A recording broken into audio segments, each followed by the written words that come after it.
يا ولي الحسنات يا رفيع الدرجات كفر عني ذنوبي يا رسول الله وقلي عن سيئاتي يا حبيب الله لا إله إلا الله لا إله إلا الله لا إله إلا الله يا رسول الله محمد رسول الله يا حبيب الله أعوذ بالله من الشيطان الرجيم بسم الله الرحمن الرحيم إن الله وملائكته يصلون على النبي يا أيها الذين آمنوا صلوا عليه وسلموا تسليما اللهم صل على سيدنا وشفيعنا وحبيبنا ومولانا محمد وعلى آل سيدنا ونبينا ومولانا محمد وبارك وسلم عليه وصل على جميع الأنبياء والمرسلين وآل كل منهم وصحبه كلهم وجماعهم وما توفيق إلا بالله لا حول ولا قوة إلا بالله العلي العظيم سبحانك لا علم لنا إلا ما علمتنا إنك أنت العليم الحكيم புனிதமான இந்த இடத்தில் நம்மை எல்லாம் ஒன்று விலக்கி நல்ல விஷயங்களை சொல்வதற்கும் அதை கேட்பதற்கும் அழைப்பளித்த எல்லாம் வல்ல அல்லாஹ்வை போற்றி புகழ்ந்தவனாகவும் நம் பெருமானார் முஹம்மது ரசூலுல்லாஹி ஸல்லல்லாஹு அலைஹி வஸல்லம் அவர்கள் மீதும் அவர்களின் அடிச்சுவடுகளை அடிபரலாக அப்படியே பின்பற்றி நடந்த உத்தம சத்திய சஹாபாக்கள் தாபிஈன்கள் தபா தாபிஈன்கள் அவுலியாக்கள் நாதாக்கள் ஃபகஹாக்கள் குதுபுகள் அஃதாபுகள் குறிப்பாக இங்கே குழுமி இருக்கக்கூடிய நம் அனைவர்கள் மீதும் அல்லாஹ்வுடைய சாந்தியும் சமாதானமும் என்றும் குறைவன்றி நீங்காமல் நிலவரமாகுக. எல்லாம் வல்ல இறைவன் இந்த புனிதம் நிறைந்த பராத்துடைய இறைவன் பரக்கத்தால் நம் அனைவர்களுக்கும் வளமான ரிசுக்கை அல்லாஹ் நசீபாக்குவானாக. அதே போன்று நோய் நொடி இல்லாத நீண்ட ஆயுளை அல்லாஹ் நசீபாக்குவானாக. அதே போன்று பலா முசீபத்துகள் துன்பங்கள் துயரங்கள் இல்லாத வாழ்க்கையை அல்லாஹ் செழிப்பான வாழ்க்கையாக நமக்கு ஆக்கி தருவானாக. இறையில்லமாம் காபாவை கண்கொளிர கண்டு மகிழக்கூடிய பாக்கியத்தை வல்லல்லாஹ் நம் அனைவர்களுக்கும் தருவானாக.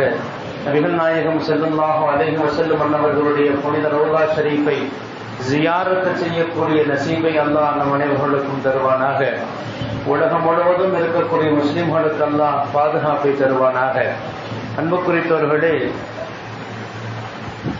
மனித வாழ்க்கையில் நிம்மதி என்பது ஒவ்வொருவருக்கும் மிக அத்தியாவசியமான ஒன்றாக இருக்கிறது. எல்லா மனிதர்களுமே அவர்கள் போராடுவது நாம் வாழ்க்கையில் நிம்மதியாக இருக்க வேண்டும் என்ற அந்த அடிப்படை சிந்தனை எல்லோருக்கும் இருக்கிறது.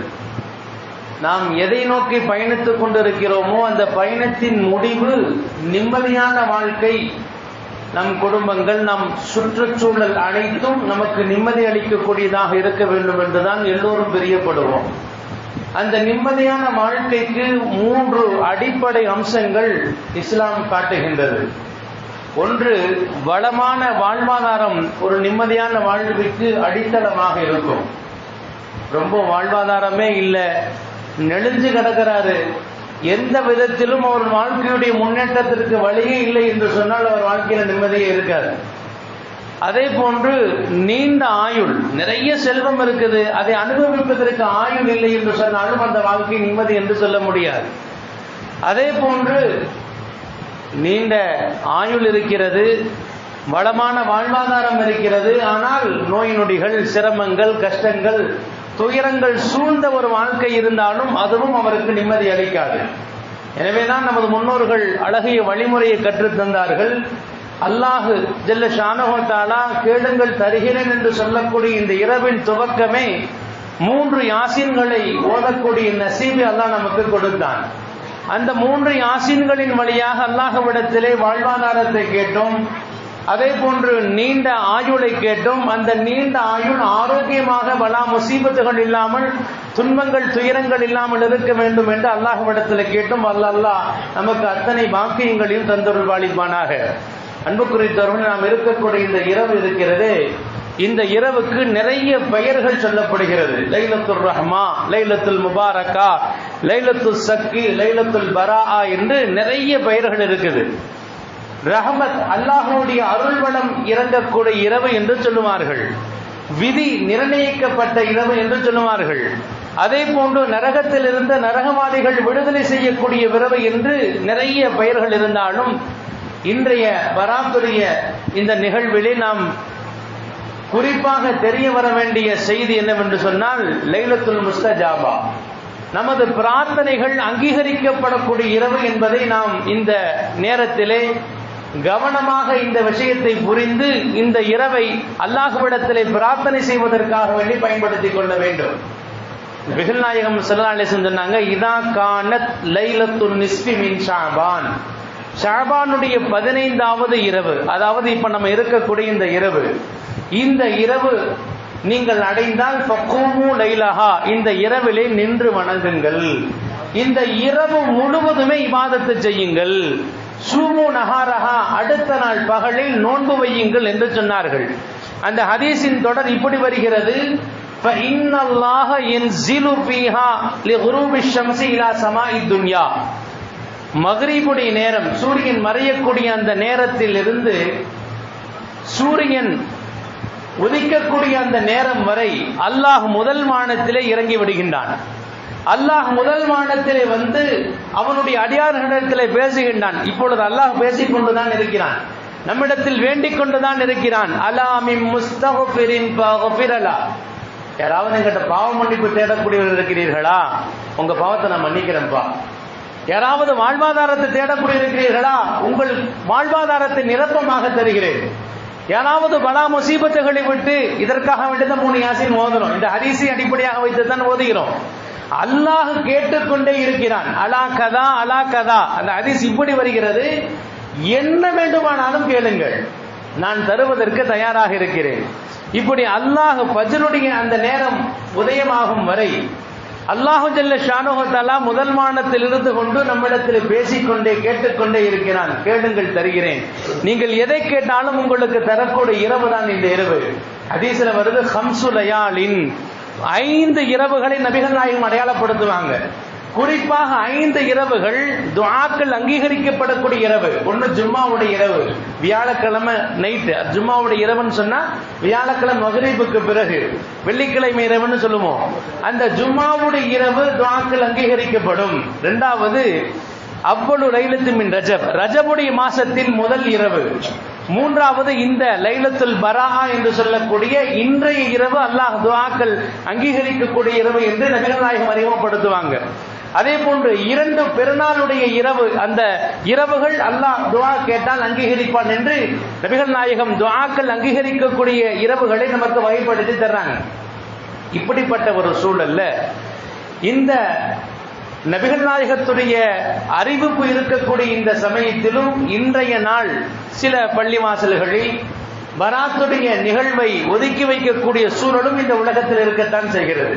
பராத்துங்கிறது ஒண்ணு இல்ல, ஹதீஸுக்கு முரணானது. ஆனால் நேரடியாக நிஸ்பு ஷாபான் என்ற அடிப்படையில் இன்றைய இரவு நபிகள் நாயகம் சொல்லி இருக்கிறார்கள், நீங்கள் துஆக்கள் செய்தால் அல்லாஹ் அங்கீகரிக்கக்கூடிய இரவு. அப்படிப்பட்ட இரவில் பட்டதுதான் இந்த பராத்துடைய இரவு. அன்புக்குரியவர்களே, குறிப்பாக துஆ கேட்பதற்கு என்று எந்த விதிவிலக்குமே கிடையாது. துஆ கேட்பதற்கு குறிப்பிட்ட நேரத்தை அல்லாஹ் சொல்லவே இல்லை. 24 மணி நேரம் துஆ கேட்கலாம். தொழக்கூடாத நேரம் கூட இருக்குது. ஒரு நாள்ல தொழக்கூடாத நேரம் என்று மார்க்கம் சொல்லுது. சூரியன் உதயமாகிற நேரம், சூரியன் உச்சியில் இருக்கக்கூடிய நேரம், அஸ்தமனம், இந்த நேரங்களில் தொழக்கூடாது என்று சொல்லக்கூடிய இஸ்லாம் துஆ கேட்காதீங்கன்னு எந்த நேரத்தையுமே சொல்லல. எல்லா நேரங்களிலும் பெண்களுக்கு தொழுகை இல்லாத நேரம் இருக்கு, ஆனா துஆ கேட்கக்கூடாதுன்னு இல்லை. தொழுகை இல்லாத நேரத்திலும் அல்லாஹ் கிட்ட துஆ கேட்கலாம். அப்ப துஆவுக்கு என்று குறிப்பிட்ட நேர வரையறையே கிடையாது. எல்லா நேரங்களிலும் துஆ செய்யலாம். குறிப்பாக இந்த நாள் நபிகள் நாயகம் நமக்கு அறிமுகப்படுத்துறாங்க. அலாக்கதா அலாக்கதா. அந்த ஹதீஸின் தொடர் எதை வேண்டுமானாலும் கேளுங்க. வியாபாரத்துல பெரிய நீங்க வெற்றியை காணலையா, கேளுங்க தர்றேன். குழந்தை பாக்கியம் இல்லையா, கேளுங்கள் தருகிறேன். எது உங்களுக்கு வேண்டுமோ உங்களுடைய தனிப்பட்ட ஒவ்வொரு தேவைகளையும் என்கிட்ட கேளுங்க, உங்களுக்கு தர்றேன். ஏன்னா ஒவ்வொருவருக்கும் ஒவ்வொரு விதமான குடும்ப சூழல், தொழிலுடைய சூழல் இருக்கும். அந்த நெருக்கடிகள், அந்த துன்பங்கள், துயரங்கள் நீங்குவதற்கு இந்த இரவை பிரத்யேகமாக நாம் ஒவ்வொருவரும் பயன்படுத்திக் கொள்ள வேண்டும். அல்லாவே கேளுங்க தர்றேங்கிறான். அல்லாஹ் கேளுங்க தர்றேன்னு சொல்லும் பொழுது நம்ம கேட்காம இருந்தா நமக்கு நஷ்டமா அல்லாவுக்கு நஷ்டமா? அப்ப நம்ம யோசிக்கணும். நான் தருகிறேன், என்னிடத்தில் கேளுங்கள் அப்படின்னு அல்லாஹ் சொல்கின்ற பொழுது நான் இப்ப கேட்க மாட்டேன் அப்படின்னு சொன்னா நஷ்டம் யாருக்கு? அல்லாவுக்கு நஷ்டமா நமக்கு நஷ்டமா? அப்ப நம்ம யோசிக்கணும். அல்லாஹ்வே முதல் வானத்தில் இறங்கி உங்களுக்கு பிரியமானதை, உங்களுடைய தேவைகளை எதுவாக இருந்தாலும் என்னிடத்தில் முறையிடுங்கள், நான் எல்லா தேவைகளையும் நிறைவேற்றக்கூடிய என்று அல்லாஹ் சொல்றான். அதிலும் குறிப்பாக இந்த இரவு விதி நிர்ணயிக்கப்படக்கூடிய இந்த ஷாபானுடைய இந்த நாளிலிருந்து அடுத்த ஷாபானுடைய 15 வரைக்கும் உள்ள அத்தனை விஷயங்களும் தீர்மானிக்கப்படுகிறது. யாருக்கெல்லாம் கல்யாணம் ஆகும், யாருக்கெல்லாம் குழந்தை பிறக்கும், யாரெல்லாம் பிறப்பாங்க, யாரெல்லாம் இறப்பாங்க, யாரெல்லாம் தொழில் நஷ்டப்படுவார்கள், யார் தொழிலை கொடிகட்டி பார்ப்பாங்க, எல்லா விஷயங்களும் தீர்மானிக்கப்படுகிறது. எனவே இந்த இரவை நம்ம மிஸ் பண்ணவே கூடாது. அதிகமாக பிரார்த்தனை செய்வதற்கு காரணமே இதுதான். நம்மளுடைய அடுத்த வருஷத்துடைய அடுத்த ஷாபான் 15 வரைக்கும் உள்ள அத்தனை நடவடிக்கைகளும் முடிவு செய்யப்படக்கூடிய இரவு. எனவே இந்த இரவை நம்ம மிஸ் பண்ணவே கூடாது. அல்லாட்ட நிறைய கேட்கணும், அதிகமாக பிரார்த்தனை செய்யணும், துஆ செய்யறதுக்கு நசீபு வேணும். ஏன்னா நம்ம அல்லாட்ட கேட்கிறோம், அல்லாட்ட நம்ம துஆ செய்வதற்கு அல்லாஹ் நாடாம முடியாது, நசீபு இல்லாம கிடைக்காது. ஹதீஸ் வருது, மன் ஃபுதிஹ லஹு மின்கும் பாபு துஆ, பிரார்த்தனை செய்யக்கூடிய வாசல் யாருக்கு திறந்து வைக்கப்படுகிறதோ அவருக்கு ரஹ்மத்துடைய வாசல் திறந்து வைக்கப்படும். நாங்க அப்ப அல்லாஹ்ட்ட கேட்பதற்கும் அல்லாஹ் நமக்கு நாடணும். அது நசீப் இல்லாம நடக்காது. துஆ ஒரு உயர்ந்த செல்வம்.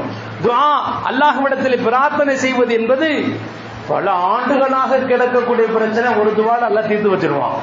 பல வருடங்களாக இருக்கக்கூடிய நோய் ஒரே ஒரு துஆல அல்லாஹ் நாடினால் ஒரு துஆ போதும். அதை அல்லாஹ் அங்கீகரித்து விட்டால் நீண்ட ஆண்டுகளாக, நீண்ட காலமாக நமக்கு இருந்த நோய்கள் எல்லாம் போய்விடும், நீண்ட காலமாக இருந்த பிரச்சனை எல்லாம் போயிடும்.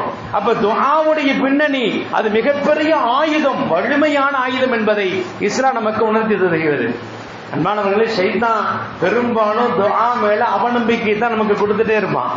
ஆனா அவனுக்கு துஆ மேல ரொம்ப நம்பிக்கை இருக்குது. அதனாலதான் நம்மளை துஆ செய்ய விடவே மாட்டான் ஷைத்தான். ஏன்னா ஷைத்தானை அல்லாஹ்வுடைய கட்டளைக்கு மாறு செஞ்சனால அல்லாஹ் சொர்க்கத்தை விட்டு தூக்கி வீசினான்.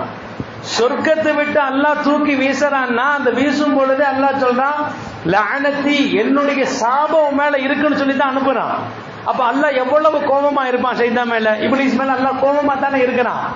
அந்த சமயத்திலும் கூட ஷைத்தானுக்கு தெரியும் துஆ கேட்டா அல்லாஹ்வுக்கு பிடிக்கும்னு, துஆவை அல்லாஹ் அங்கீகரிப்பான்னு தெரியும். அந்த நேரத்திலும் ஷைத்தான் இந்த உம்மத்தை வழிகெடுப்பதற்காக அல்லாஹ்ட்ட பிரார்த்தனை செய்யலாம், எனக்கு நீ வாய்ப்பு கொடு, கியாமத் வரைக்கும் வரக்கூடிய அத்தனை பேர்த்த வழிகெடுப்பேன் அப்படின்னு துஆ செய்யலாம். அந்த கோபமான நேரத்திலும் கூட ஷைத்தானுடைய துஆவை அல்லாஹ் கபூல் செஞ்சுட்டு தான் அனுப்பிச்சான். ஷைத்தானுடைய துஆவை அல்லாஹ் அங்கீகரித்த பிறகுதான் அல்லாஹ் சொர்க்கத்தை விட்டு அனுப்பினான். அப்ப நம்ம யோசிக்கணும், ஷைத்தானுக்கு அல்லாஹ் துஆ அங்கீகரிப்பான் என்ற அந்த விஷயம் இருக்கிறனாலதான் மனிதர்களுக்கு என்ன செய்வான், துஆவின் மீது அவநம்பிக்கை ஏற்படுத்தி கொண்டே இருப்பான். அன்பு குறித்தவர்களே, துஆ ஒரு வலிமையான ஆயுதம். எவ்வளவு பெரிய எதிரிகளாக இருந்தாலும் ஒரு துஆ அதை அல்லாஹ் அங்கீகரித்து விட்டால் அந்த எதிரிகளை பொசுக்கிவிடும். எவ்வளவு பெரிய வீரர்களாக இருந்தால், நமக்கு ஆப்போசிட்ல இருக்கக்கூடிய அந்த நபர்கள் எவ்வளவு வலிமை வாய்ந்தவர்களாக இருந்தாலும் அதைவிட வலிமை வாய்ந்த ஆயுதம் தான் துஆ. கஹ்ஃப் வாசிகளுடைய வரலாறு கேள்விப்பட்டிருக்கோம். குர்ஆன் சூரத்துல் கஹ்ஃப்ல அல்லாஹ் ஜல்ல ஷானஹு வ தஆலா ஒரு கிராமத்தில் இருக்கக்கூடிய 7 வாலிபர்களை குறித்து அல்லாஹ் பேசுறான். நீண்ட வரலாறு. 7 வாலிபர்கள், அங்கு இருக்கக்கூடிய கிறிஸ்தவர்கள், அந்த கிறிஸ்தவ கொள்கையில் இருக்கக்கூடியவர்கள், அவர்களுக்கு கீழே இருந்த இந்த வாலிபர்கள் என்ன செய்யறாங்கன்னா அதற்கு நேர் மாற்றமாக தௌஹீதை ஏற்றுக்கொள்கிறார்கள். அதை மறுக்கிறாங்க. அந்த அரசனுடைய அந்த வார்த்தைகளை எல்லாம் மறுத்துவிட்டு தௌஹீதை ஏற்றுக்கொள்கிறார்கள். இறைவன் ஒருவன் மட்டுமே என்ற ஓரிரை கொள்கை ஏற்றுக்கொள்கிறார்கள். ஒரு இடத்துல அங்க ஆட்சியில் இருந்தவர்கள் என்ன செய்யறாங்கன்னா, இந்த 7 பேத்துக்கும் மரண தண்டனை கொடுக்கக்கூடிய ஒரு சூழல். 7 பேத்துக்கும் மரண தண்டனை, வாலிபர்கள், இறைவனை ஏற்றுக்கொண்ட நன்மக்கள். இவர்கள் அங்கிருந்து தப்பிச்சு வந்துடுறாங்க. வந்தவர்களுக்கு ஒரு குகை, அங்கு அவர்கள் தஞ்சமுகிறார்கள். அந்த குகையிலே அவர்கள் தங்குகிறார்கள். நீண்ட வரலாறு. 300 ஆண்டுகள் என்ன செய்யறாங்க, அந்த குகையில தங்குறாங்க. 300 ஆண்டுகள். ஒரு நாள் 2 நாள் அல்ல, ஒரு ஆண்டு 2 ஆண்டு அல்ல, 300 ஆண்டுகள் அந்த குகையிலே அல்லாஹ் அவர்களுக்கு தூக்கத்தை கொடுத்தான். அதற்கு பிறகு அல்லாஹ் விழிப்பை கொடுத்து மீண்டும் வாழ்ந்தார்கள். நிறைய அத்தாட்சிகள் அவர்களுடைய வாழ்க்கையிலே இருக்குது. என்ன செய்தினா, ஒரு மோசமான எதிரியாக இருந்த அந்த அரசன், வலிமை மிக்க ஆட்சியில் இருந்தவர்கள், அவர்களுக்கு எதிராக இவர்கள் கிளம்பி வருகின்ற பொழுது அல்லாஹ்ட்ட ஒரு துஆ செஞ்சுட்டு வர்றாங்க. அல்லாஹ்ட்ட ஒரு துஆ ஓதிட்டு வராங்க. ரப்பனா ஆத்தினா மின் லதுன்க ரஹ்மத்தன் வஹய்யி லனா மின் அம்ரினா ரஷதா. இந்த துஆவை ஓதியதின் பலன் தான் அவர்களுக்கு மிகப்பெரிய ஆச்சரியத்தை அல்லாஹ் வச்சிருந்தான். அவர்களுக்கு 300 ஆண்டுகள் அல்லாஹ் தூக்கத்தை கொடுத்தான். அவர்களுக்கு அத்தனை விஷயங்களையும் அல்லாஹ் பூர்த்தி செய்து கொடுத்தான். அவ்வளவு பாதுகாப்புகள் எல்லாம் கொடுத்தான். இதெல்லாம் அந்த துஆவின் பின்னணி தான். நம்முடைய துஆ அல்லாஹ் அங்கீகரித்து விட்டால் எவ்வளவு வலிமையானவர்களாக இருந்தாலும் அந்த துஆவுடைய வலிமைக்கு முன்னால் அது ஒண்ணுமே கிடையாது.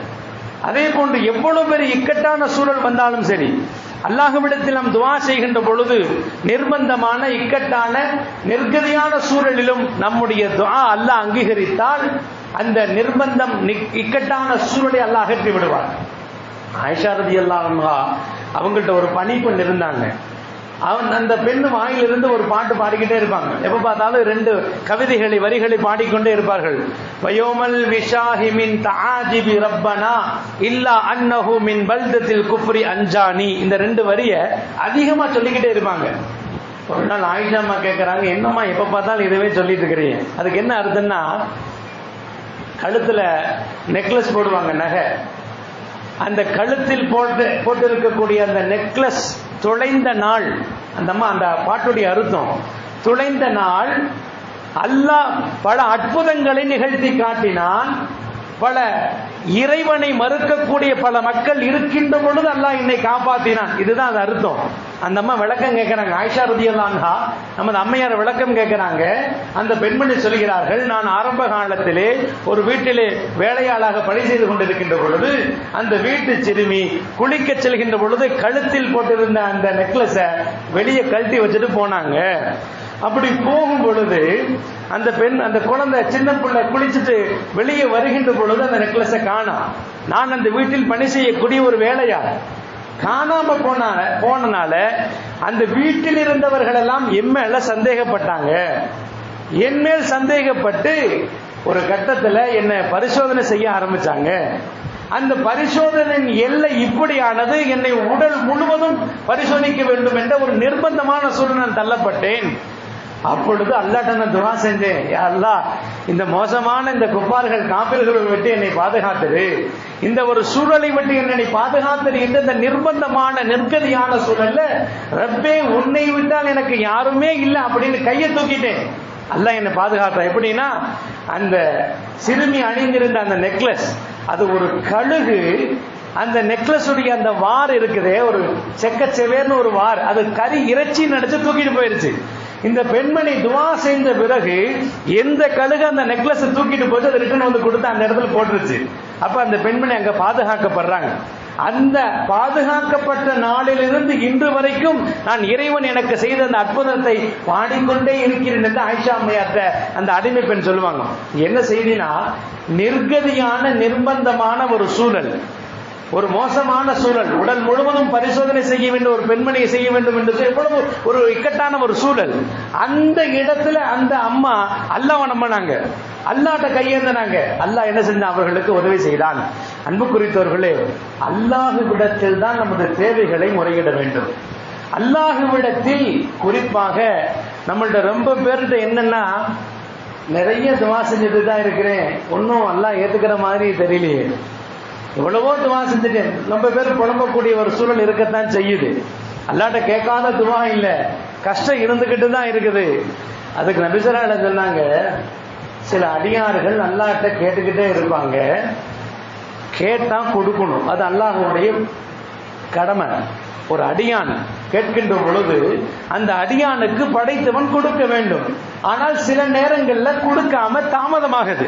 அதனுடைய காரணத்தை நபிகள் நாயகம் சொன்னாங்க, ஒரு அடியான் என்னிடத்திலே கேட்கிறான், ரொம்ப இக்கட்டான சூழ்நிலை தான் கேட்கிறான், எனக்கு தெரியுது அவனுடைய தேவையெல்லாம் புரியுது, அவன் கேட்கிறான், நான் ஜிப்ரீலை அழைத்து சொல்கிறேன். அல்லாஹ் சொல்றான், ஜிப்ரீல் இங்க வாங்க, அஹ்ர் ஹாஜத்தல் அபத், என்னுடைய இந்த அடியானுடைய தேவையை தாமதப்படுத்து. நம்ம அவசரத்துல கேட்கிறோம், ஆனா அல்லாஹ் என்ன செய்யறான்னா ஜிப்ரீலை கூப்பிட்டு, என் அடியான் இந்த கஷ்டத்துல கேட்கறான், ஆனா உடனே கொடுத்துட வேணாம், கொஞ்சம் லேட்டா கொடுக்கலாம். அதற்கு காரணத்தை நபிகள் நாயகம் சொன்னாங்க, அல்லாஹ் எதை ஆசைப்படுகிறான் என்று சொன்னால், நான் படைத்த என் அடியான் என்னிடத்தில் கேட்கிறானே அந்த குரலை கேட்டுக்கொண்டே இருக்க வேண்டும் என்று ஆசையாக இருக்கிறது. நான் படைத்த என் அடியார்கள் என்னிடத்தில் கேட்பது எனக்கு பிரியம் அளிக்கிறது. எனவே கொஞ்சம் தள்ளி கூட அவங்களை கேட்டுக்கிட்டே இருக்கட்டும். இங்க என்ன செய்தினா, நாம் அல்லாஹ் கிட்ட கேட்ட உடனே கிடைக்கணும்னு நினைக்கிறோம், ஆனா நம்ம கேட்கறது அல்லாஹ்வுக்கு ரொம்ப பிடிக்குது. அல்லாஹ்வை மகிழ்ச்சிப்படுத்துறோம். நமக்கு தேவையானதை கொடுத்து நம்மை மகிழ்ச்சிப்படுத்தக்கூடிய அல்லாஹ்வை நாம் கேட்டுக்கொண்டே இருப்பது அவனுக்கு மகிழ்ச்சி அளிக்கிறது என்று சொன்னால் நம்ம கேட்கறது தப்பே கிடையாது, தாமதமாகிறது தப்பே கிடையாது, தாமதமாகலாம். அப்படி ஆனாலும் கூட நாம் கொஞ்சம் என்ன செய்யக்கூடாது, அதிருப்தி அடைந்து விடக்கூடாது. பல நேரங்கள் அல்லாஹ் எனக்கு என்ன செஞ்சுட்டான், அல்லாஹ் என்னை கைவிட்டுட்டானே, நான் எல்லாம் தொழுகிறேன், நோன்பு வைக்கிறேன், எல்லாம் என்னால முடிஞ்சது எல்லாம் செஞ்சுட்டு தான் இருக்கிறேன், அப்படி இருந்து அல்லாஹ் எனக்கு பெருசா செய்யலையேன்னு சில வார்த்தைகளை வெளியிட்டுறோம். ஆனா அல்லாஹ் என்ன சொல்லனா, என் அடியான் கேட்கறான் பாத்தீங்களா, அது எனக்கு ரொம்ப பிடிச்சிருக்குது, அவனுடைய குரலை கேட்டுக்கொண்டே இருக்க வேண்டும் என்று ஆசைப்படுகிறேன். அப்ப அல்லாஹ் நம்ம ஆசையை நிறைவேற்றுற மாதிரி படைத்தவனுடைய ஆசையை நிறைவேற்றும் அந்த விதத்துல தான் நம்ம கேட்டுக்கிட்டே இருக்கணும். இப்படின்னு சொன்னா நபிசுல்லாஹ் சொன்னாங்க, சில அடியார்கள் நல்லா ரொம்ப கோபமா இருப்பான். ஏன்னா அந்த அளவுக்கு தான் அவருடைய வாழ்க்கையுடைய இபாதத்துகள், வணக்க வழிபாடுகள்லாம் இருக்கும். எந்த விதத்திலும் அல்லாஹ்வுக்கு பிடிச்சதை செய்ய மாட்டாரு. அப்படிப்பட்டவருக்கு இக்கட்டான நிர்பந்தமான சில சூழல் வருகின்ற போது அல்லாஹ்ட்ட வந்து கேட்பாரு, ரப்பே மாட்டிக்கிட்டேன், சிக்கல்ல இருக்கிறேன், இந்த முடிச்ச நீ தான் அவுத்து விடணும் அப்படின்னு அல்லாஹ்ட்ட தான் வந்து கேட்பாரு. பாரல் அன்பு அல்லாஹ் புறக்கணிச்சிருவான். இத்தனை நாளா எனக்கு மாடு செஞ்சுட்டு திடீர்னு வந்து கேட்டா உனக்கு கொடுத்துருவானா, அல்லாஹ் கொடுக்க மாட்டான்.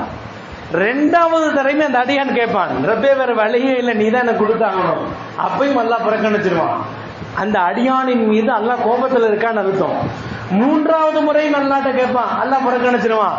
நான்காவது முறை கேட்கும் பொழுது அல்லாஹ் அவனுடைய கோபம் எல்லாம் தெரிஞ்சு, என்னதான் இருந்தாலும் எவ்வளவு பெரிய பாவியா இருந்தாலும் மீண்டும் மீண்டும் எங்கிட்ட தானே வர்றான் என் அடியான், மீண்டும் மீண்டும் எங்கிட்ட தானே வர்றான், அவனுக்கு கொடுக்கணும் அப்படின்னு எல்லாம் என்ன செய்வானாமா, கொடுக்க வேண்டும் என்று மலக்குமார்களுக்கு கட்டளை பிறப்பிப்பானா. எனவே ஒரு தடவை கேட்டு உடனே கிடைக்கணும், குறையை பிடிச்சிட்டு வரணும், அதெல்லாம் நடக்கிற காரியம் இல்லை. நம்முடைய வாழ்க்கை எப்படிப்பட்ட வாழ்க்கை நம்ம வாழல. எனவே மீண்டும் மீண்டும் அல்லாஹ்விட்ட கேட்டுட்டே இருக்கணும். பிரார்த்தனைகள் விஷயத்தில் நம்ம சோடையாகி விடக்கூடாது. அல்லாஹ் தரலியான அதிருப்தியான வார்த்தைகள் வெளிப்படுத்தி விடக்கூடாது. நாம் கேட்டுக்கொண்டே இருக்க வேண்டும். குறிப்பாக நாம் துவா செய்கின்ற பொழுது கவனத்தோடு துவா செய்யணும். மூசா அலைஹிஸ்ஸலாம் ஒருத்தர் பார்க்கறாங்க, ரொம்ப அல்லாஹ்ட்ட துவா செஞ்சுக்கிட்டே இருக்கிறாரு. ஒரு ஆடு மேய்க்கக்கூடிய இடையன் துவா செஞ்சுட்டே இருக்கிறாரு. ஆனா அந்த துஆ அல்லாஹ் அங்கீகரிக்கல. அல்லாஹ்ட்ட பேசுறாங்க, மூசா நபி, யா அல்லாஹ், துஆ ஒரு அடியான் கேட்கின்ற பொழுது அந்த அடியானுடைய துஆவை ஏற்றுக்கொள்ளக்கூடிய அந்த வல்லமை, சக்தி உனக்கு தான் இருக்குது. ஒரு கால் அதை நீ எனக்கு கொடுத்தீனா, இந்த ஆட்டு இடை எவ்வளவு சிரமத்துல கேட்கறான் பாரு, இவனுக்கு அந்த பவர், அந்த சக்தியை, வல்லமை எனக்கு கொடுத்தீனா அவனுடைய துஆ நான் கபூல் செஞ்சிருவேன் அப்படின்னு இறக்கப்பட்டு அல்லாஹ்ட்ட பேசும்போது அல்லாஹ் சொன்னா, இன்னி அர்ஹமு மின்க மூசா, உன்னை விட நான் ரொம்ப கருணையாளன், உன்னை விட நான் ரொம்ப இரக்கமான ஆளு, என்கிட்டயே இப்படி கேட்கறியே. அல்லாஹ் சொல்லுவானா, அவன் துவா செய்யறதெல்லாம் ஓகே, வாயில தான் துவா ஓதுது, கவனம் ஃபுல்லா ஆட்டு மேலதான் இருக்குது. வாயில தான் துவா ஓதிட்டே இருக்கான், ஆனா கவனம் ஃபுல்லா ஆட்டு மேலதான் வச்சிருக்கான், அதனாலதான் அவனுக்கு கொடுக்காம இருக்கேன்னு அல்லாஹ் சொல்லுவானா. அப்ப துஆல கவனம் ரொம்ப முக்கியம். ஒருத்தர் காபத்துல்லாவுடைய திரையை பிடிச்சிட்டு அழுகிறார், கண்ணு தெரியாத மனுஷன், கண்ணு தெரியல, அல்லாஹ்ட்ட கண் பார்வை கிடைக்கணும், கண் பார்வை கொடு, கண் பார்வை இல்லாத எனக்கு கண் பார்வையை கொடுக்கக்கூடிய ஆட்டம் அல்லாஹ்க்கு தான் இருக்குது. திரையை பிடிச்சு அழுகிறாரு. ஹஜ்ஜாஜ் இப்னு யூசுப் கொடூரமான ஆளு. ஹஜ்ஜாஜ் இப்னு யூசுப் பல சஹாபாக்கள் நல்லவர்களாக கொலை செஞ்ச மனுஷன், அந்த மனுஷனு தவாப் செஞ்சுட்டு இருக்கிறாரு. இவன் அல்லாட்ட கண்ணை கொடு பார்வையை கொடுன்னு கேட்கிறாரு. 3 தவாப் முடிச்சுட்டு ஹஜ்ஜாஜ் இப்னு யூசுப் ஒரு பக்கத்துல நின்றுட்டு கேட்கிறாரு, நான் யாருன்னு தெரியுமா? எனக்கே கண்ணு தெரியல, நீ யாருன்னு எனக்குன்னு தெரியும். நான் தான் ஹஜ்ஜாஜ் இப்னு யூசுப் அப்படின்னு சொன்னோன்னே ஒரு நடுக்கம் வந்துருச்சு. ஏன்னா அவரை பத்தி தெரியும், மோசமான ஆளுன்னு தெரியும். ஹஜ்ஜாஜ் இப்னு யூசுப் சொன்னாரு, 7 தவாப்பு 7 சுற்றுல 3 சுத்திட்டேன், இன்னும் 4 இருக்குது. இந்த 4 சுத்துறதுக்குள்ள நீ அல்லாட்ட துவா செஞ்சு கண்பாரை வாங்கி, இல்லாட்டி உன்னை கொலை பண்ணி போடுங்க. இன்னும் 4 இருக்குது, அந்த 4 முடிகிறதுக்குள்ள நீ துவா செஞ்சு அல்லாட்ட கண்பாரை வாங்கிடணும். இல்லை இது உன்னுடைய கடைசி தவாஃபா இருக்கும், இதோட உன்னுடைய கணக்கு முடிஞ்சிடும் அப்படின்னு மிரட்டிட்டு தவாஃப் செய்ய ஆரம்பிச்சிட்டாரு. இங்க என்னன்னா, இதுக்கு முன்னாடி துவா செஞ்ச அந்த நிலைமை வேற, உயிர் போகக்கூடிய நிலைமை இப்ப மாறிடுச்சு. முன்னாடி வெறுமனே கண்ணக்கூடுன்னு கேட்டவர், அடுத்த ரப்பே உயிர் போயிடும் கண்ணக்கூடு, எனக்கு உயிர் போயிடும் கண்ணக்கூடுன்னு அந்த பதட்டத்துல ரொம்ப ஓர்மையா அழுதழுது துவா செய்றார். அல்லாஹ்வுடைய கிருபை 4 சுத்துல அவருக்கு கண்ணு கிடைச்சிருது. இங்க என்ன செய்யுதுன்னா, அஜா சொன்னா அப்படி அல்லாட்ட கேட்கிற கவனமா கேட்டா தான் உனக்கு எல்லாமே கிடைக்கணும். அல்லாட்ட கேட்கிற நீ யார்கிட்ட கேட்கிறையோ அந்த ரப்புட்ட கவனமாக இருக்கணும். அந்த ரப்பு உனக்கு தருவாங்கிற நம்பிக்கையோடு அல்லாட்ட கேட்கணும். அப்படி கேட்கின்ற பொழுதுதான் இறைவன் உன்னுடைய தேவைகளை நிறைவேற்றுவான் என்று அந்த இடத்துல சொல்லுவார். அன்பு குறித்தவர்களே, அல்லாட்ட கேட்கக்கூடிய துஆல குறிப்பா ரொம்ப உரிமையா கேட்கணும். அல்லாஹ் எனக்கு நீ கொடு, உன் அடியா ஒண்ணு விட்டா எனக்கு வேற யாரு இருக்கா, நீ தான் எனக்கு எல்லாத்தையும் கொடுக்கணுங்கிற அந்த உரிமையோடு. ஒண்ணு, துஆவில் கவனம் ரொம்ப முக்கியம், கவனத்தோடு கேட்க வேண்டும். 2வது, உரிமையோடு நம்ம அல்லாட்ட தான் கேட்கிறோம் அப்படிங்கிற அந்த உரிமையோடு அல்லாட்ட நினைச்சு கேட்கணும். அபூஜஹல், குறிப்பா அபூஜஹலுடைய ஒரு நடவடிக்கை எப்படி இருக்குன்னா, முஸ்லிம்களை கண்டா பிடிக்கவே பிடிக்காது. முஸ்லிம்களை கண்டா நோய்மனை செய்யக்கூடிய சிந்தனை தான் அபூஜஹலுக்கு எப்பயுமே இருக்கும். அந்த அபூஜஹல் வீட்டில் இருக்கக்கூடிய ஒரு அடிமை பெண்ணை முஸ்லீம் ஆயிட்டா, அப்ப எந்த அளவுக்கு கொடுமைப்படுத்துவான். வெளியே ரோட்டில் நடந்து போகும்போது முஸ்லீம் பார்த்தா பிடிக்காது. அப்படிப்பட்ட அபூஜஹல் தன் வீட்டில் பணி செய்யக்கூடிய ஒரு பெண்மணி முஸ்லீம் ஆயிட்டானா கடுமையான வேதனை நோய்மனை செய்து கொண்டிருந்தார். ஒரு தடவை ஜின்னிராங்கிற பெண்மணி, எல்லா நபர்களும் கூடி இருக்கக்கூடிய சபையில அந்த பெண்ணை இழுத்துட்டு வந்து கடுமையா அடிக்கிறான், உதைக்கிறான், என்ன கையில கிடைக்கும் அதெல்லாம் போட்டு அடிக்கிறான். அந்த அடிச்ச அடியில ஒரு அடி கண் பார்வையில போய், கண் பார்வை அந்த அம்மாவுக்கு போயிருது, கண்ணு குருடா போயிருது. கண் பார்வை நல்லா தெரிஞ்சிட்டு இருந்த பெண் தான், அடித்த அடியில் கண் பார்வை அந்த பெண்மணி இழந்துடுறா. இந்த சமயத்தில் அபூஜஹல் ஒரு வார்த்தை சொன்னா, எங்க தெய்வங்களை நீ மறுத்தனாலதான் என் தெய்வங்கள், எங்களுடைய தெய்வங்கள் உன்னுடைய கண் பார்வையை பறித்து விட்டது. அந்த அம்மாவுக்கு ரோஷம் வந்துருச்சு. ஏன்னா அல்லாஹுவை ஈமான் கொண்ட பெண்மணி நேர ரூம்ல போய் கதவை சாத்திட்டு அல்லாஹ் அழுகிறாங்க, ரப்பே அவன் என்னமோ அடிச்சான், வேதனை பண்ணான், அதெல்லாம் எனக்கு பெருசா தெரியல, கண் பார்வையை கொடுப்பதும் நீ, அதை எடுப்பதும் நீ, உன்னுடைய வல்லமையில் உள்ளதை ஒரு உன்னுடைய படைப்பாக இருக்கக்கூடிய ஒரு தெய்வத்தை ஒப்பிட்டு அந்த தெய்வம் என் கண் பார்வையை பறித்து விட்டது என்று அவன் சொல்கிறான். எனக்கு நீ கண் பார்வை கொடுத்தே ஆகணும். அல்லாஹ் என்ன செய்யறாங்க, புடிவாதமா உரிமையோடு கேட்டார்கள். வரலாறு பதிவு செய்கிறது, அந்த ஜின்னிரா என்ற பெண்மணிக்கு இறைவன் உடனடியாக கண் பார்வையை கொடுத்தானா. அப்ப அல்லாஹ்விடத்தில் பிரார்த்தனை செய்கின்ற பொழுது கவனத்தோடும் அல்லாஹ் எனக்கு தருவான் என்ற அந்த நம்பிக்கையோடும் அல்லாஹ்ட்ட கேட்கணும். எந்த அளவுக்குன்னு சொன்னா, ஈசா நபி அல்லாஹ்ட்ட கேட்பாங்க, ரப்பே உங்ககிட்ட துவாவை கேட்கிற பொழுது நாங்க எப்படி இருக்கணும்னு நீ ஆசைப்படுற, துஆவை பிரார்த்தனையை கேட்கக்கூடியவர்கள் எந்த அடிப்படையில் இருக்க வேண்டும் என்று நீ விரும்புகிறாய் என்று கேட்ட பொழுது அல்லாஹ் சொன்னா, யார் அல்லாட்ட எங்கிட்ட துஆ செய்றீங்களோ உங்க கல்புல பயம் இருக்கணும், உங்க கல்புல பயம் இருக்கணும், உங்கள் உடலிலே பணிவு இருக்கணும், உங்கள் உடலிலே பணிவு இருக்க வேண்டும், உங்கள் கண்களிலே கண்ணீர் இருக்க வேண்டும். இந்த 3 ரொம்ப முக்கியம். அல்லாட்ட துஆ செய்கின்ற பொழுது உள்ளத்திலே அவனை பற்றி உண்ட பயம் இருக்கணும், ஒவ்வொருத்தருக்குமே இருக்கணும். அதே போன்று உடல்ல பணிவோடு என்ன செய்யணும், துஆ செய்யணும். ரொம்ப பேர் துஆ செய்வாங்க, கவனமே இருக்காது, அந்த ஒரு அடிப்படை அல்லாஹ் விரும்ப மாட்டான். அதே போன்று கண்களில் கண்ணீர் வர வேண்டும். எந்த அளவுக்கு சொன்னா, பாக்கும் தபாக்கு, அழுங்கள், அழுகை வரவில்லை என்று சொன்னால் அழுகை வருவது போன்று நீங்கள் நடியுங்கள், அழுகை வருவது போன்று நீங்க என்ன செய்யுங்க, ஆக்ஷன் பண்ணுங்க. அது அல்லாஹ்வுக்கு ரொம்ப பிடிக்கும். இதுதான் துஆவுடைய அந்த அல்லாஹ்வுக்கு பிடித்த அடிப்படையில் துஆ செய்வதுடைய வழிமுறை. அன்பு குறித்தவர்களே, மூசா அலைஹிஸ்ஸலாம் அவர்களுக்கு அல்லாஹ் ஒரு விஷயத்தை சொல்றான். மூசாவே, இந்த மாதிரி இந்த ஊர்ல ஒரு நபர் மூத்தா போயிட்டாரு, நீங்க தான் போய் அடக்கணும். மூசா நபிக்கு ரொம்ப சந்தோஷம். ஏன்னா நான் ஒரு நபி, நான் போய் ஒருவருடைய ஜனாசாவை எடுத்து அடக்கம் செய்யறேன்னா அவர் என்னை விட ஒரு சிறப்பானவராகத்தான் இருக்கணும். அந்த ஒரு சந்தோஷத்துல மூசா நபி போறாங்க. மூசா நபி போகும் பொழுது ஊர் மக்கள் எல்லாம் ஒன்று திரண்டு வர்றாங்க. ஏன்னா ஒரு நபி ஒருத்தருடைய ஜனாசாவை அடக்க போறாங்கன்னா அவர் எவ்வளவு உன்னதமான மனிதராக இருக்கணும் அப்படிங்கிற அந்த சந்தோஷத்துல மூசா நபி போனாங்க. அதுக்கு பிறகு பெருங்கூட்டம் வந்துருச்சு. யாரா இருக்கும் அந்த தேட்டம். ஒரு ஊர்ல ஒரு பாலைவனத்துல தனியா அந்த ஜனாசா கிடக்குது. அங்க போய் பார்த்த உடனே மூசா நபி அந்த ஜனாசாவை அடக்குவதற்கான எல்லாத்தையும் கூப்பிடும் பொழுது வந்த மக்கள்லாம் எட்டி பார்க்கறாங்க. பார்த்துட்டு அப்படியே பின்னாடி திரும்புறாங்க. நபியை, இவனமா நீங்க அடக்க வந்தீங்க? மூசா நபி அவ்வளவு சந்தோஷமா வர்றாங்க. மக்கள் எல்லாம் அந்த ஜனாசாவை பார்த்துட்டு, இவனமா நீங்க அடக்க வந்தீங்க? இவன் பெரிய பாவி, பெரிய மோசமானவன். எந்த அளவுக்கு சொன்னா எங்க ஊர்ல இவனை ஒதுக்கியே வச்சுட்டோம். 24 மணி நேரம் பாவம் செய்யறவன் தான். இவனை நாங்க என்ன செஞ்சோம்? ஊரை விட்டு ஒதுக்கி தள்ளி போட்டோம். இவனை போய் அடக்க நீங்க வந்திருக்கலேன்னு அப்படின்னு மூசா நபிட்ட கேட்கும் பொழுது அவங்களுக்கு கொஞ்சம் உள்ளத்துல அல்லாட்ட கேட்டுடணும், என்னன்னு தெரியலையே. அல்லாட்ட கேட்கறாங்க, ரப்பே மக்கள்லாம் இப்படி சொல்றாங்க, ஆனா நீ என்ன போய் இவரை அடக்க சொல்றது என்ன விஷயம்? அப்படி என்னதான் இவர் செஞ்சுட்டாரு? அல்லாஹ் சொன்னானா, அவன் பாவிதான், சந்தேகமே இல்லை. 24 மணி நேரமும் எனக்கு மாறு செய்தவன் தான்.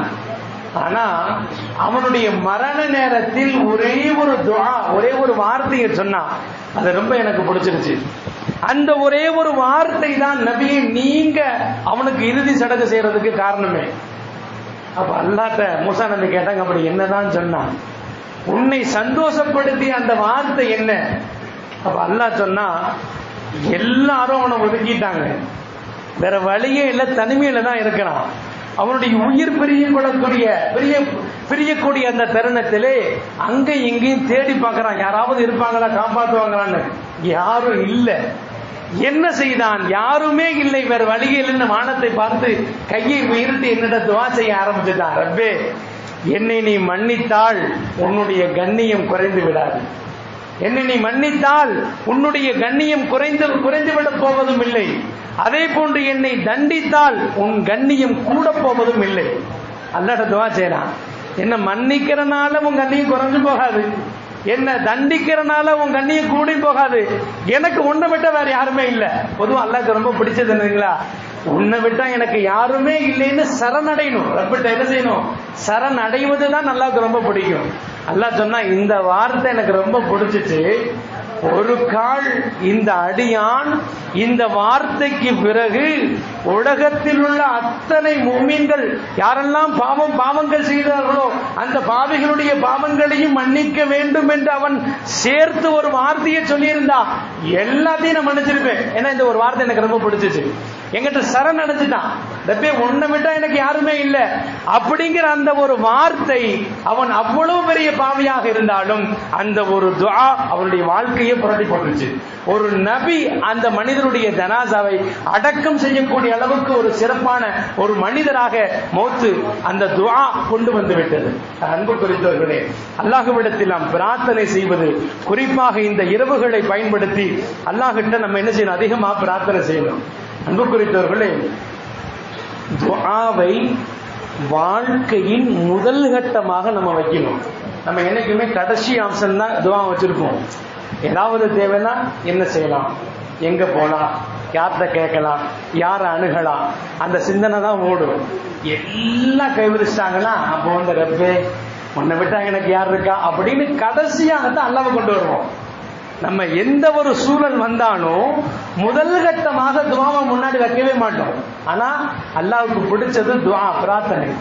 அந்த பிரார்த்தனையை வாழ்க்கையின் முதல் கட்டத்தில் தான் வைக்க வேண்டும். சிறிய பெரிய எந்த தேவையாக இருந்தாலும் சரி. எனவே நபிஸல்லல்லாஹு சொன்னாங்க, செருப்பு வார அருந்தாலும் அல்லாஹ் என்கிட்ட கேளுங்கப்பா அப்படின்னு அல்லாஹ் சொல்றான். உங்களுடைய செருப்பு வார அருந்தாலும் அந்த அருந்த செருப்பை தைத்து கொடுக்க வேண்டும். அந்த அருந்த செருப்பை தைத்து நாம் போட வேண்டும். அதற்கு முன்னால் அல்லாஹ்ட்ட துஆ செய்யணும். ரப்பே, செருப்பு அந்துருச்சு, எல்லாத்தையும் அல்லாஹ்ட்ட தான் கேட்கணும். அதாவது என்னன்னா, வாழ்க்கையில் எல்லா தேவைகளையும் முதல் கட்டமாக பிரார்த்தனை, அந்த பிரார்த்தனை முதல் கட்டமாக அல்லாஹ்ட்ட நம்ம என்ன செய்யணும், உட்படுத்த வேண்டும். படைப்புகள்கிட்ட கேட்கறதுக்கு நம்ம வெக்கப்படுறதே இல்லை. என்ன தேவையா இருந்தா நண்பர்கள்ட்ட அசால்ட்டா கேட்டுறோம். நம்ம அண்ணன் தம்பிட்டா மாமன் மச்சான்ட்ட என்ன செய்யணும், ஏதாவது தேவை வந்தா உடனே போய் கேட்டுறோம். நம்ம என்ன செய்யறது இல்லை, வெக்கப்படுவதில்லை, யோசிப்பதில்லை. ஆனா அல்லாஹ்ட்ட கேட்கறதுக்கு யோசிக்கிறோம். அல்லாஹ்ட்ட கேட்கறதுக்கு யோசிக்கணும். கடைசி ஆப்ஷனா தான் வச்சிருக்கிறோம். யாருமே உதவல, எல்லாரும் கைவிட்டுட்டாங்கன்னா சரி அல்லாஹ்ட்ட போய் கேட்கலாம். இது அல்லாஹ்வுக்கு பிடிக்காது. அன்புக்குரியவர்களே, நாம் எந்த மனிதர்களிடத்தில் கேட்கிறோமோ ஒரு தடவை அவர்கள் தருவார்கள், 2 தடவை தருவார்களாம், 3வது தடவை யோசிக்கலாம். அடுத்தடுத்து கேட்டீங்கன்னா அவங்க எரிச்சல் படுவார்கள், கோபப்படுவார்கள். அல்லாஹ் அப்படி கோபப்பட மாட்டான். அல்லாஹ் என்ன செய்வான், எத்தனை தடவை கேட்டாலும் அல்லாஹ் தருவதற்கு தயாராக இருக்கிறார்.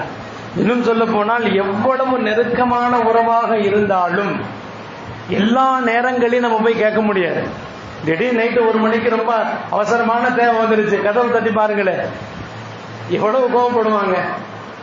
ஆனா அல்லாஹ்ட்ட அந்த 1 மணிக்கு எந்திரிச்சு துவா செஞ்சு பாருங்க, அல்லாஹ் சந்தோஷப்படுவான். நெருக்கமான உறவுகள் எல்லாம் நம்முடைய நிர்பந்தமான அந்த சூழலில் கதவை தட்டுகின்ற பொழுது சங்கட்டப்படுவார்கள், கோபப்படுவார்கள். ஆனால் அல்லாஹ்வுடைய வாசலை தட்டுகின்ற பொழுது அல்லாஹ் மகிழ்ச்சி அடைவான். அதுதான் துஆ. அன்புக்குரியவர்களே, அல்லாஹ்விடத்திலே கேட்க வேண்டும். அல்லாஹ்ட்ட கேட்கறதுக்கு குறிப்பிட்ட நேரமே கிடையாது. எல்லா நேரங்களும் அல்லாஹ்ட்ட கேட்டுக்கொண்டே இருக்கலாம். அதே போன்று மனிதர்கள் கேட்கின்ற பொழுதெல்லாம் கோபப்படுவார்கள். அல்லாஹ் கேட்கவில்லை என்று சொன்னால் கோபப்படுவான். இதுதான் வித்தியாசம். மனிதர்களுக்கும் அல்லாஹ்வுக்குள்ள ஒரு வித்தியாசம் அதுதான். 2 பேரும் கோபப்படுவாங்க. மனிதர்கள் கேட்டா கோபப்படுவாங்க, அல்லாஹ் கேட்காதே கோபப்படுவான். எப்பா நான் இருக்கிறேன்ப்பா, என்னை விட்டுட்டு அங்கே ஏன் போற? நான் தானே நோயை தருபவன் நான் தான், நோயில் இருந்து குணத்தை தருபவன் நான் தான், வியாபாரத்திலே வரக்கத்தை தருபவன் நான் தான், அதில் நஷ்டத்தை ஏற்படுத்துவன் நான் தான். எனவே எங்கிட்ட கேளு, உன்னுடைய தேவைகள் எதுவாக இருந்தாலும் நீ என்னிடத்திலே வந்து கேட்க வேண்டும் என்பதை அல்லாஹ் பிரியப்படுகிறான். கேட்காட்டி கோபப்படுறான், கேட்காட்டி அல்லாஹ் கோபப்படுகிறான். யூசுப் அலைஹிஸ்ஸலாத்துடைய வரலாறுல ஒரு செய்தி, யூசுப் நபி சிறையில் இருப்பாங்க. சிறையில் இருந்த 2 பேரும் ஒரு கனவு பார்ப்பாங்க. அந்த கனவுக்கு யூசுப் நபிட்ட வந்து விளக்கம் கேட்பாங்க.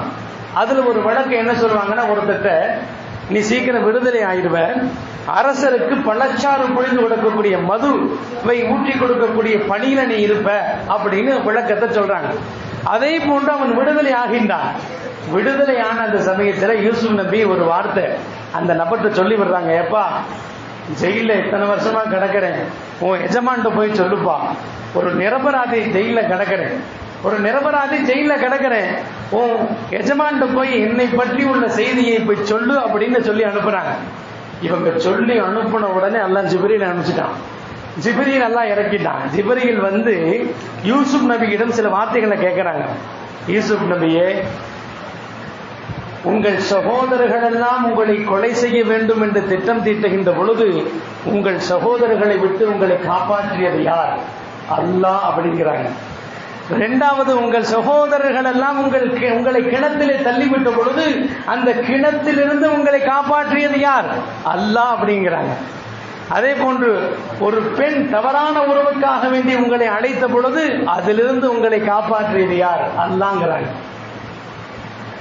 நகரத்து பெண்கள் எல்லாம் உங்கள் விஷயத்திலே சூழ்ச்சி செய்த பொழுது உங்களை காப்பாற்றியது யார்? அல்லாஹ் அப்படிங்கிறாங்க. ஜிப்ரீல் சொன்னாங்க, எல்லாத்தையும் அல்லாஹ் தானே செஞ்சான், எல்லாத்தையும் அல்லாஹ் தானே செஞ்சான். அப்ப சிறையிலிருந்து உங்களை காப்பாற்றுவது யார்? அல்லாஹ் தானே. ஏன் இந்த எஜமான்ட்ட போய் சொல்லி விடுறீங்க? அல்லாஹ்வுக்கு பிடிக்கல. பொதுவாக நல்லவர்கள், நல்லடியார்கள், நபிமார்கள் எல்லாம் ஒரு சின்ன விஷயத்தை கூட யார்ட்டையும் கேட்க கூடாது. அல்லாஹ் கோபப்படுவான். எல்லாத்தையும் எங்கிட்ட கேட்டு, நான் இருக்கிறேன்னு அவ்வளவு உரிமையா அல்லாஹ் என்ன செய்யணும், நீங்க எங்கிட்ட தானே கேட்டிருக்கணும். எல்லா விஷயத்திலையும் உங்களை நான் தானே பாதுகாத்துட்டு வந்தேன். இந்த அற்பமான இந்த உலகத்துடைய சிறையை விட்டு பாதுகாக்க வேண்டும் என்றால் நீங்க அந்த எஜமான்ட்ட போய் சொல்றீங்களே, நான் இருக்கேங்கிற மறந்துட்டீங்களா? ஜிப்ரீல் மூலம் அல்லாஹ் என்ன செய்யற சொல்றான். சொல்லிட்டு சில ஆண்டுகள் இதற்காக நீங்கள் சிறையில் தான் இருக்க வேண்டும். சிறையில் இருந்தார்கள். அல்லாஹ்வுக்கு சில நேரத்தில் கோபம் வந்துடும். எங்கிட்ட கேட்காம யார்த்தையும் போய் கேட்கறியா? எல்லா தேவைகளையும் பரிபூர்ணமாக சம்பூர்ணமாக நிறைவேற்றி கொடுக்கக்கூடிய அந்த வல்லமை எங்களை தான் இருக்குது. சில கிராமத்து வாலிபர்கள்லாம் நபிகிட்ட வந்து கேட்கறாங்க, அல்லாஹ்வை பத்தி சொல்லி சொல்லி சொல்லி சொல்லி ஒரு கட்டத்துல அந்த வாலிபர்களுக்கெல்லாம் அல்லாஹ்கிட்ட பேசணும் அப்படிங்கிற அந்த சிந்தனை வந்துருது. என்ன கேட்கறாங்கன்னா, நபியே நாயகமே, அல்லாஹ் எங்க இருக்கான்? அல்லாஹ் தூரமா இருக்கானா பக்கத்துல இருக்கானா? அல்லாஹ் தூரமா இருக்கானா பக்கத்துல இருக்கானா? தூரமா இருக்கான் அப்படின்னு நீங்க சொன்னீங்கன்னா நாங்க சப்தம் போட்டு அழைக்கிறோம் அல்லாஹ்வை. அல்லாஹ் பக்கத்துல இருக்கானா நாங்க மெதுவா கூப்பிடுறோம். ஆகும்போது அல்லாஹ் எங்க இருக்கான்னு எங்களுக்கு தெரியணும். நபிசல்லாஹு அமைதியா இருக்காங்க. அதாவது அல்லாஹ்ட்ட கேட்கணும், அல்லாஹ்ட்ட நம்ம பிரார்த்தனைகள் செய்ய வேண்டும் என்ற அந்த ஆசையில அந்த வாலிபர்கள் ரொம்ப நபிட்ட கேள்வி கேட்கிறாங்க. நபி அமைதியா இருக்கும் பொழுது ஒரு வசனம் இருக்குது, வைதா சஅலக இபாதி, என்னுடைய அடியார்கள் என்னை பற்றி நபியே உங்களிடத்திலே கேட்கிறார்கள். வைதா சஅலக இபாதி அன்னி ஃபஇன்னி கரீப், நான் நெருக்கத்தில் இருக்கலாம் தூரமா இருக்கானு கேட்கிறாங்களே, அந்த அடியார்களுக்கு நீங்கள் பதில் சொல்லுங்கள் நாயகமே. ஃபஇன்னி கரீப், நான் ரொம்ப பக்கத்தில் இருக்கிறேன்பா, நான் ரொம்ப பக்கத்தில் இருக்கிறேன். நீங்கள் எந்த ஒரு இக்கட்டான சூழல் வருகின்ற பொழுதும் உங்களுக்கு அருகிலே நான் தான் இருக்கிறேன். எனவே என்ன விட்டுப்பட்டு நீ வேற யார்ட்டையும் கேட்காது. அல்லாஹ் சொல்றான், எங்கிட்ட கேளு, எதுவா இருந்தாலும் எங்கிட்ட கேளு. சில நேரங்களில் சில தேவைகளை சில விஷயங்களை எல்லாத்தையும் வெளிப்படுத்த முடியாது. அல்லாஹ்ட்ட என்ன செய்யலாம்? வெளிப்படுத்தலாம். அவன் தான் நம்மை படைத்தானே. அவன் சொல்றான், ஃபஇன்னி கரீப், நான் ரொம்ப பக்கத்தில் இருக்கிறேன். எனவே என்ன விட்டு போட்டு யார்த்தையும் போய் கேட்டாதீங்க, அது எனக்கு பிடிக்காது, எங்கிட்ட கேடு நான் தர்றேங்கிறான் அல்லாஹ். அன்புக்குரியவர்களே, இந்த நாள் துஆ அல்லாஹ் அங்கீகரிக்கக்கூடிய நாள். நாம் யோசிக்க வேண்டும், அல்லாஹ் இப்பொழுதும் கேட்டுக்கொண்டுதான் இருக்கிறான். அலா கதா அலா கதா, என்ன தேவை இருந்தாலும் கேட்டு தர்றேங்கிறான். எப்படிப்பட்ட சூழலை நீ கேட்டாலும் உனக்கு எது ஹைராக இருக்குமோ, எதை கொடுத்தால் உனக்கு சிறப்பாக இருக்குமோ அதை நான் என்ன செய்வேன், கொடுப்பேன் என்று அல்லாஹ் சொல்லிக்கொண்டே இருக்கிறேன். இந்த இரவுல குறிப்பாக இந்த இரவை பற்றி பல செய்திகள் சொல்லப்பட்டாலும் மிக மேன்மையாக இந்த இரவிலே நாம் கடைபிடிக்க வேண்டியது துஆ. அதிகமாக துஆ செய்ய வேண்டும். ஒரு வருடத்துடைய கணக்கெல்லாம் எழுதப்படுகிறது. அடுத்த ஷாபானுடைய 15 வரை நம்முடைய அத்தனை செயல்பாடுகளும் வரவு செலவு நஷ்டம் லாபம் ஹயாத்து மௌத்து நிக்காஹ் குழந்தை எல்லா விஷயங்களும் நம்ம முடிவு செய்யப்படுது. எனவே இதை நம்ம தவறவிடக்கூடாது. ஏதோ இந்த பயானுடைய சபை முடிந்த பிறகு பராத்து முடிஞ்சிருச்சு அல்லது திக்ர் மஜ்லிஸ் கபர் ஜியாரத் முடிஞ்சா அப்படியெல்லாம் இல்லை. ஃபஜ்ர் வரைக்கும் நம்மளுக்கு நேரம் இருக்குது. தனிப்பட்ட ரீதியாக தனிமையில அல்லாஹ்ட்ட என்ன செய்யணும், மன்றாட வேண்டும். அல்லாஹ்ட்ட நம்ம கேட்கறது நம்ம என்னைக்குமே சோடையாகி விடக்கூடாது. அல்லாஹ் கொடுப்பதற்கு ரெடியா இருக்கான். என் அன்பு குறித்தவர்களே, புனிதமான இந்த இரவிலே நம்ம அல்லாஹ்விடத்தில் அதிகமாக பிரார்த்தனை செய்ய வேண்டும். குறிப்பாக சொன்னாங்க, இரவிலே நின்று வணங்குங்கள், இரவிலே இபாதத்தை செய்யுங்கள். இப்ப பயான் இபாதத்து தான், இது ஒரு வணக்க வழிபாடு தான். அதே போன்று பயானுக்கு பிறகு நடக்கக்கூடிய திக்ர் மஸ்ஜித் அதுவும் இபாதத்து தான். கபர் ஜியார் அது ரொம்ப முக்கியம். ஏன்னா சில பள்ளிகள்ல இந்தும் இருக்குது, சில பள்ளியில யாசீனும் ஓதுறது இல்லை, சில பள்ளியில யாசீன் ஓதுறாங்க, இஷாவுக்கு பிறகு பயான்லாம் கிடையாது. சில பள்ளியில பயான் இருக்கும், யாசீனுக்கு கபர் ஜியாரத்து போக மாட்டாங்க. இப்படி எல்லாம் சூழல் இருக்குது. கபர் ஜியாரத் என்பது மிக முக்கியமான அம்சம். குறிப்பா இந்த இரவுல நமது முன்னோர்கள் மரணித்து விட்டால் அவர்களுக்கும் நமக்கும் உள்ள உறவு முடிந்து போவதில்லை. அந்த உறவு என்றும் இருக்கிறது. அவர்களை நாம் சந்தித்தாக வேண்டும், அவர்களுக்கு நாம் பிரார்த்தனை செய்ய வேண்டும். நம்மை எதிர்பார்த்து கொண்டிருக்கிறார்கள். குறிப்பா இந்த இரவு லைலத்துல் பராஅனா, நரகத்திலிருந்து நரகவாசியில் அல்லாஹ் விடுதலை செய்யக்கூடிய இரவு. அப்ப அல்லாஹ்ட்ட துஆ செய்ய வேண்டாமா? எங்க அத்தா மௌத்தாயிட்டாங்க, எங்க அம்மா மௌத்தாயிட்டாங்க, யாரப்பே நரகத்திலிருந்து விடுதலையாகக்கூடிய நபர்களில் என் பெற்றோர்களை ஆக்கி கொடு, என் முன்னோர்களை ஆக்கி கொடுன்னு துஆ செய்ய வேண்டாமா? அப்ப அவர்கள் நம்மை விட்டு மரணித்தாலும் அவர்கள் நம்முடைய துஆவுக்காக வேண்டி ஏங்கிக் கொண்டிருக்கக்கூடிய இந்த சூழலில் கபர் ஜியாரத் மிக அவசியமான ஒன்று. அவர்களுக்காக நம்ம துஆ செய்ய கடமைப்பட்டிருக்கிறோம். நம்மை வளர்த்தவர்கள், நம்மை ஆளாக்கியவர்கள் அவர்கள், அவர்களை ஒரு நாள் நம்ம மறக்க கூடாது. அப்படி மறந்தோம் என்று சொன்னால் அதை விட ஒரு துரோகம் எதுவுமே இருக்க முடியாது. அவர்களை நாம் மறந்தால் நம்ம பெற்றவர்கள் நம்மை மறந்து விடுவார்கள். நம்ம பேருக்கு அத்தா அடங்கி இருக்கக்கூடிய கபர் கூட தெரிய மாட்டேங்குது. இங்கதான் அடக்குனாங்க, இப்ப எங்கன்னு தெரியலன்னு சொல்லக்கூடிய அளவுக்கு மனநிலை வந்துருச்சு. ஏன்னா கபர் ஜியாரத்து கூடாது, தர்காவுக்கு போக கூடாது, எல்லாத்தையும் கூடாதுன்னு சொல்லி நமது முன்னோர்கள் நம்மிடத்தில் எதிர்பார்க்கக்கூடிய அந்த துஆ கூட நம்மால் செய்ய முடியாம போகுது. ஏன்னா ஹதீஸ்ல தெளிவா இருக்கு, மோத்தாக்களுக்காண்டி யாசீன் ஓதி துஆ செய்யணும், குர்ஆன் ஓதி துஆ செய்கிறது, அவர்களுக்காண்டி சதகாக்கள் செய்து எத்தி வைப்பது, இதெல்லாம் அங்கீகரிக்கப்பட்ட ஆதாரப்பூர்வமான ஹதீஸ்ல இருக்குது. அப்படி இருக்கின்ற பொழுது குறிப்பா இந்த நேரத்தில் நபி அவர்கள் இந்த பராத்துடைய லைலத்துல் கத்ர் பராத்துடைய இந்த இரவிலே கபர் ஜியாரத் செய்திருக்கிறார்கள். அதற்கும் ஏராளமான ஆதாரங்கள் இருக்கிறது. அதெல்லாம் தாண்டி நம்முடைய முன்னோர்களை நினைவு கூறக்கூடிய அந்த கபர் ஜியாரத் அது நம்ம மேல ரொம்ப கடமையான ஒன்று. அதை நம்ம இந்த இரவுல செய்ய வேண்டும். அதே போன்று அதற்கு பிறகு தனிப்பட்ட ரீதியாக நாம் அமல்களில் ஈடுபட வேண்டும். தனிப்பட்ட ரீதியாக நமக்கு தெரிந்த அமல்களை தஸ்பீஹ் தொழுவதோ அல்லது நம்மளுக்கு தெரிந்த திக்ர்களை சலவாத்துகள் ஓதுவதோ ஹலாமான தொழுகைகளை தொழுவதோ, இப்படியோ இந்த இரவு முழுவதும் ஹயாத்தாக விழித்திருந்து நாளை நோன்பு வைக்கக்கூடிய பாக்கியத்தை பெற்றவர்களாக வல்ல அல்லாஹ் உங்களையும் என்னையும் ஆக்கியல் புரிவானாக. வாஹிரு தாவானா அல்ஹம்துலில்லாஹ்.